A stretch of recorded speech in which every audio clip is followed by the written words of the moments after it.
حامدا و مصلیا اما بعد. میرے دینی اور ایمانی بھائیوں، قرآن میں اللہ تبارک و تعالی ارشاد فرماتا ہے وَمِنَ النَّاسِ مَن يُعْجِبُكَ قَوْلُهُ فِي الْحَيَاةِ الدُّنْيَا وَيُشْهِدُ اللَّهَ عَلَى مَا فِي قَلْبِهِ وَهُوَ أَلَدُّ الْخِصَامِ وَإِذَا تَوَلَّى سَعَىٰ فِي الْأَرْضِ لِيُفْسِدَ فِيهَا وَيُهْلِكَ الْحَرْثَ وَالنَّسْلَ وَاللَّهُ لَا يُحِبُّ الْفَسَادَ وَإِذَا قِيلَ لَهُ اتَّقِ اللَّهَ أَخَذَتْهُ الْعِزَّةُ بِالْإِثْمِ فَحَسْبُهُ جَهَنَّمُ وَلَبِئْسَ الْمِهَادُ. اللہ تبارک و تعالیٰ کا ارشاد ہے، اور لوگوں میں بعض لوگ ایسے بھی ہیں کہ دنیاوی زندگی کے بارے میں ان کی باتیں تمہیں بڑی اچھی لگتی ہے، اور جو کچھ ان کے دل میں ہے اس پر وہ اللہ تبارک و تعالیٰ کو گواہ بھی بناتے ہیں، حالانکہ وہ تمہارے دشمنوں میں سب سے زیادہ کٹر اور خطرناک ہیں. اور جب وہ اٹھ کر جاتے ہیں تو زمین میں اس بات کے لیے دوڑ دھوپ کرتے ہیں کہ وہ زمین میں فساد مچائیں، فصلیں تباہ کریں، نسلوں کو برباد کریں، حالانکہ اللہ سبحانہ و تعالی فساد کرنے والوں کو پسند نہیں فرماتا. اور جب ان سے کہا جاتا ہے کہ اللہ سے ڈرو، اللہ کا خوف کرو، تو تکبر اور تعصب اس کو گناہ پر آمادہ کر دیتا ہے. چنانچہ ایسے شخص کا ٹھکانہ تو جہنم ہی ہے. میرے دینی اور ایمانی بھائیوں، آج کل ہمارے ملک کی راجدھانی میں ایک انتہائی سنجیدہ مظاہرہ چل رہا ہے. ہم فی الحال یہ نہیں کہہ سکتے کہ مظاہرہ کب تک چلے گا، کب ختم ہوگا، کیونکہ مظاہرین نے اپنا موقف یہ واضح کر دیا ہے کہ اگر ہمیں 1 سال تک انتظار کرنا پڑے تو ہم انتظار کریں گے جب تک کہ ہماری مانگیں پوری نہ ہو جائے، اور مظاہرہ کرتے رہیں گے چاہے کتنا سال ہی بیت جائے. ہندوستان کی مختلف ریاستوں میں 2020 کے مرکزی حکومت کے ذریعے قوانین کے خلاف دہلی چلو مارچ کے ساتھ دارالحکومت یعنی دہلی کی طرف احتجاج جاری ہے. تقریباً تمام ریاستوں میں کسان احتجاج کر رہے ہیں. پنجاب، ہریانہ، جھارکھنڈ، گجرات، جنوبی ریاستیں، تلنگانہ، آندھرا پردیش، کرناٹک جیسی تمام ریاستوں میں سارے کسان احتجاج کر رہے ہیں. ایسے اور بھی بہت سارے قوانین ہیں جن کی وجہ سے لوگ سڑکوں پر احتجاج کر رہے ہیں، جن میں فصلوں کی قدر میں کمی، نوٹ بندی، فارسٹ پروٹیکشن پر اور اسی طرح نئی زرعی قوانین بھی شامل ہے. مرکزی حکومت نے پوری کوشش کی ہے کہ کسانوں کو دہلی میں داخل نہ ہونے دیا جائے، اور یہاں تک کہ اس احتجاج کو روکنے کے لیے انہوں نے روڈ پر پتھر رکھ دیے، بیریکیڈز کا یوز کیا گیا، اور خاردار تار کی باڑیاں لگائی گئی، لاٹھی چارج کیے گئے، آنسو گیس چھوڑے گئے، واٹر کینن کا یوز کیا گیا.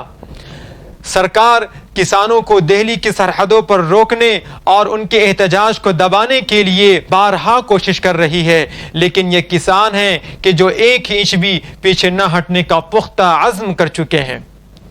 حکومت اور دہلی پولیس کا سامنا کرتے ہوئے اب بھی وہ اپنے احتجاج میں جد و جہد جاری رکھے ہوئے ہیں. کسانوں کو ڈیٹین کرنے کے لیے دہلی کے 9 اسٹیڈیموں کو جیل میں تبدیل کرنے کے لیے امت شاہ کی حکمت عملی ناکام ہو گئی، اور اب پوری دنیا کی توجہ کسان احتجاج پر مرکوز ہے. ہزاروں افراد نے کسانوں کے احتجاج کی حمایت میں لندن میں مظاہرے کیے. کینیڈا کے وزیر اعظم جسٹن ٹروڈو نے کہا کہ کینیڈا فارمرز کے ساتھ ہے اور اپنے حقوق کے لیے پرامن طریقے سے جو احتجاج کر رہے ہیں وہ ان کے ساتھ ہے. کینیڈا کے وزیر اعظم کے اس بیان کے بعد ہندوستان کی حکومت غصہ ہو کر کینیڈا کے ہائی کمشنر کو طلب کیا اور اپنے ناراضگی کا اظہار کیا، لیکن اس کے باوجود کینیڈا کے وزیر اعظم اور وہاں کے باشندے نے کہا کہ وہ اپنی بات پر قائم رہیں گے. ہزاروں کسانوں کے احتجاج کے سامنے مرکزی حکومت اور پولیس گھٹنے ٹیکنے کے قریب ہے. کھیتی کرنا یہ کوئی آسان کام نہیں. میرے دینی اور ایمانی بھائیوں، کسان ہی ہیں جو ملک کی بھوک کو مٹاتے ہیں، اور ان کی محنتوں، ان کی جد و جہد اور ان کے کاوشوں کی وجہ سے آج ہم کھا پی رہے ہیں، اور وہ مٹی میں کام کرنے کی وجہ سے آج ملک اچھی طرح چل رہا ہے. کسان کی انتہائی محنت و مشقت کی وجہ سے اے سی کے کمرے میں بیٹھنے والے بھی 3 وقت کا کھانا آرام سے کھا لیتے ہیں. اور یہ بات بھی یاد رکھنے کی ضرورت ہے کہ اگر کسان کھیتی باڑی کرنا چھوڑ دیں تو پورا ملک بھوک کے مارے تباہ و برباد ہو جائے۔ ہندوستان میں 6 لاکھ گاؤں ایسے ہیں جہاں کے لوگ کھیتی باڑی پر گزارا کرتے ہیں۔ ان کی ساری زندگی کھیتی کی جھونپڑی میں ہی گزر جاتی ہے۔ ان کی جان اور ان کی زندگی اسی ملک کی مٹی کے لیے ہے۔ کسان کا مٹی والا ہاتھ ہی ہے جو ہندوستان کو اچھی طریقے سے تھامے ہوا ہے۔ ملک میں آدھے لوگ کھیتی باڑی سے براہ راست تعلق رکھتے ہیں، جبکہ 38% لوگ زراعت میں بالواسطہ انڈائریکٹلی کام کرتے ہیں۔ ایم ایس پی اور جو زرعی فصلوں کی قیمتوں میں اچانک کمی سے کسانوں کو متاثر ہونے سے روکنے کے لیے ڈیزائن جو کیا گیا ہے، یہ حکومت اس کی فراہمی کی گارنٹی بھی نہیں دے رہی ہے۔ حکومت کو چاہیے کہ سرکاری اسٹوریج، گوڈاؤن اور سرکاری منڈیوں کی تعداد بڑھا کر کسانوں کے ساتھ کھڑی ہو اور کسان کا ساتھ دے، لیکن پچھلی کئی دہائیوں سے سرکار نے کوئی نیا گودام اور کوئی نئی منڈی نہیں کھولا، اور جو موجودہ گوڈاؤن اور جو موجودہ اسٹوریج بھی ہے اسے بھی پرائیویٹ کرنے کی مسلسل کوشش جاری ہے۔ اور میرے دینی اور ایمانی بھائیوں، اور ایک ایسا بھی زمانہ آنے والا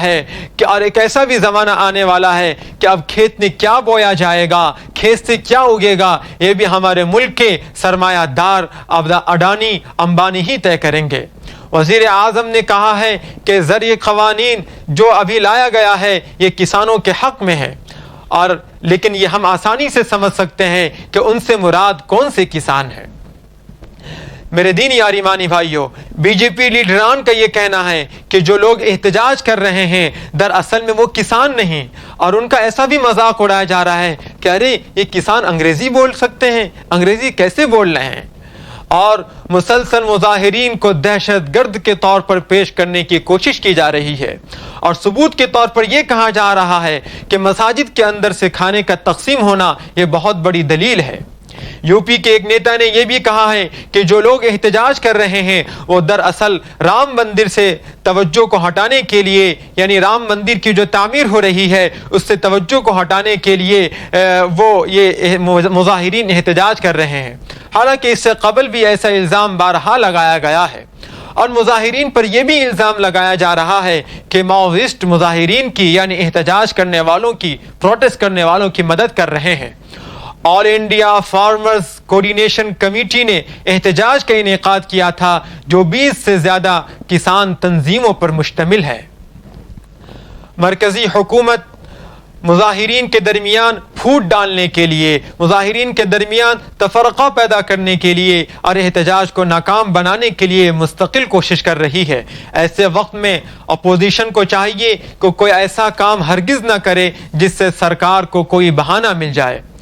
مودی حکومت جھوٹی پرانی وراثت اور روایات کے نام پر حقیقی ہندوستانی روایات اور وراثت یعنی کھیتی باڑی کو تباہ و برباد کرنے جا رہی ہے۔ ہمارے وزیر اعظم تو صرف جھوٹے ہی دعوے کرتے ہیں، کتنے ہی منصوبے اور کتنی ہی پلاننگ کا اعلان کر چکے ہیں جن کو نافذ کرنے کا کوئی ارادہ نہیں۔ اگر ہم گزشتہ برسوں کے عام بجٹ پر نظر ڈالیں تو یہ بات واضح ہو جائے گی کہ انہوں نے کتنے وعدے کیے جس کو پورا نہیں کیا۔ بجٹ میں بہت سارے اعلانات خوبصورت برتن میں ڈھکے ہوئے زہر کی طرح ہے۔ اب 2020 کے زرعی قوانین بھی آگ کی بارش کی طرح برس گیا۔ وزیر اعظم کا یہ کہنا ہے کہ عوام سے زیادہ ملک کی مٹی عزیز ہے۔ اب ہمیں یہ غور کرنا ہوگا کہ وزیر اعظم تو یہ کہتے ہیں کہ عوام سے زیادہ ملک کی مٹی عزیز ہے، لیکن یہ ہندوتوا سرکار اور یہ فاشسٹ نظریات کے لوگ زرعی قوانین کو لا کر مٹی پر بھی ظلم و زیادتی کر رہی ہے۔ اب ہمیں غور کرنے کی ضرورت ہے کہ ایسے حالات میں ہمیں قرآن کیا سبق دیتا ہے۔ اللہ تبارک و تعالی ارشاد فرماتا ہے وَإِذَا تَوَلَّى سَعَى فِي الْأَرْضِ لِيُفْسِدَ فِيهَا وَيُهْلِكَ الْحَرْثَ وَالنَّسْلَ وَاللَّهُ لَا يُحِبُّ الْفَسَادَ، اور جب وہ اٹھ کر جاتا ہے تو زمین میں اس بات کی دوڑ دھوپ کرتا ہے، اس بات کے لیے تگ و دو کرتا ہے کہ وہ زمین میں فساد مچائے، فصلوں کو تباہ کرے، نسلوں کو برباد کرے، حالانکہ اللہ سبحانہ و تعالی زمین میں فساد مچانے والوں کو ہرگز پسند نہیں فرماتا۔ کچھ لوگ ایسے بھی ہیں جو اونچی اونچی آواز میں بڑی بڑی باتیں کہتے ہیں، ان کے جملے بہت خوبصورت اور دلکش ہوتے ہیں، محب وطن کے حق میں تقریریں کرتے ہیں، وہ خدا کے سامنے تو یہ ملک اور عوام کی بھلائی کے حق میں گواہی دیں گے، لیکن وہ جوان اور کسان کے خلاف کام کر رہے ہیں اور کام کریں گے۔ قرآن میں بیان کیا گیا ہے کہ اگر انہیں اقتدار حاصل ہو جائے اور انہیں موقع دیا جائے تو قرآن کہتا ہے کہ سعی فی الارض لیفسد فیہا ویہلک الحرث والنسل، وہ روئے زمین پر تباہی پھیلائیں گے، فصلوں کو تباہ کریں گے، نسلوں کو برباد کرنے کی کوشش کریں گے۔ ان کی کوشش فسادات ہوگی، انتشار ہوں گے، تشدد کو جنم دیں گے، ان کی توجہ نسل کشی کو آگے بڑھانے پر ہوگی۔ اب وہ آگے اور بھی بہت سارے قدم اٹھا رہے ہیں۔ یہ فاشسٹ طاقتیں اور یہ فاشسٹ نظریات ملک کے زرعی نظام کو تباہ و برباد کرنے کے لیے مکمل کوشش کر چکے ہیں، اور خدا ہرگز تباہی کرنے والوں کو اور فساد مچانے والوں کو پسند نہیں فرماتا۔ ان واللہ لا يحب الفساد، اللہ سبحانہ و تعالی فساد کرنے والوں کو پسند نہیں فرماتا۔ اللہ سبحانہ و تعالی یہ مطالبہ کرتا ہے کہ فسادیوں کو فساد سے روکا جائے، ظالموں کو ظلم کرنے سے روکا جائے، اور حق و انصاف کے ساتھ کھڑے ہونا چاہیے۔ اور ایسے وقت میں ہمیں بھی چاہیے ہم مظلوم کا ساتھ دیں، اور انصاف کرنے والے اور انصاف پسند لوگوں کے ساتھ ہم کاندھا سے کاندھا ملا کر کھڑے ہوں۔ اللہ تبارک و تعالی ہم سب کو عمل کرنے کی توفیق نصیب فرمائے۔ کسی شاعر نے کیا خوب کہا ہے کہ چپ رہنا بھی ہے ظلم کی تائید میں شامل، چپ رہنا بھی ہے ظلم کی تائید میں شامل، حق بات کہو جرأت اظہار نہ بیچو۔ وآخر دعوانا الحمد للہ رب العالمین۔